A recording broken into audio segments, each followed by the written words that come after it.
B Season, penned by Myla Goldberg in 2000, amalgamates an exploration of faith and the quest for purpose with the sudden aspiration of an ordinary young girl to leverage her spelling prowess into triumph at the National Spelling Bee. The narrative commences with Eliza Naumann's initial school triumph, as she unexpectedly finds herself among the last remaining students in her class's spelling bee ritual, contrary to her perception of mediocrity. In a household comprising her father Saul, a devoted cantor engrossed in Jewish religious texts, her advanced and religiously inclined brother Aaron, and her highly successful attorney mother Miriam, Eliza is surrounded by exceptional individuals. Eliza's initial victory in the class spelling bee surprises and gratifies her, propelling her onward to triumph in the school-wide competition and subsequently in numerous other contests.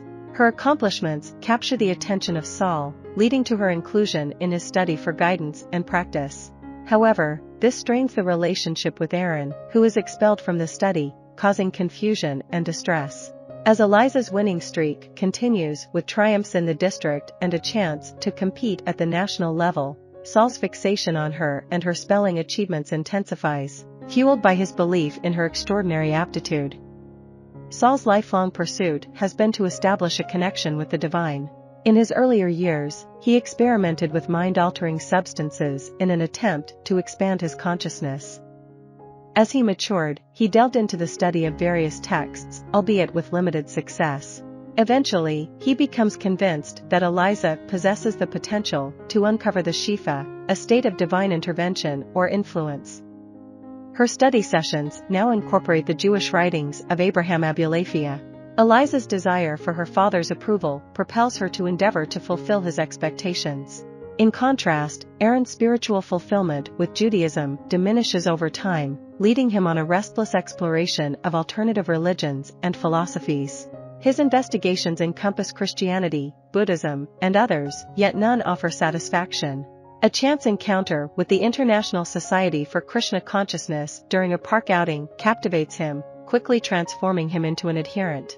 Meanwhile, it comes to light that Miriam has not practiced law for years.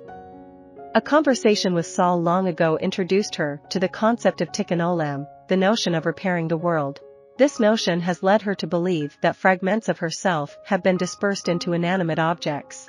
Subsequently, she spent years wandering and pilfering items from stores, convinced they house parts of her. Miriam's fixation on these objects grows progressively, culminating in bolder thefts from homes, though she remains cautious to evade detection. Eliza participates in the National Spelling Bee, performing admirably but falling short of victory.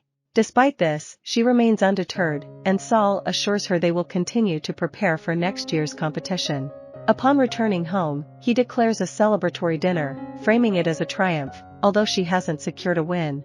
Eliza embarks on her own exploration of Abulafia's teachings, independent of Saul's guidance, and begins to grapple with a growing sense of lost control over her own life. Miriam's arrest occurs as she attempts to pilfer from a seemingly vacant house, inadvertently revealing her true occupation.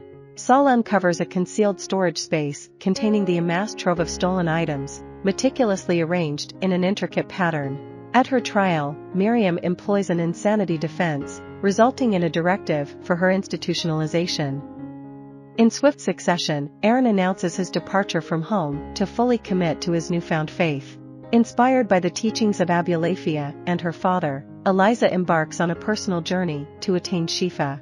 In a moment of convulsion or trance, she experiences what appears to be a religious vision, although deeply unsettling. While plagued by fear and uncertainty, she opts to withhold this experience from Saul. The following day, she resumes her routine, attending school as usual. During the customary class spelling bee, she deliberately misspells a word she's well acquainted with. I hope you enjoyed this video. Leave a like if you did and be sure to subscribe. Thank you.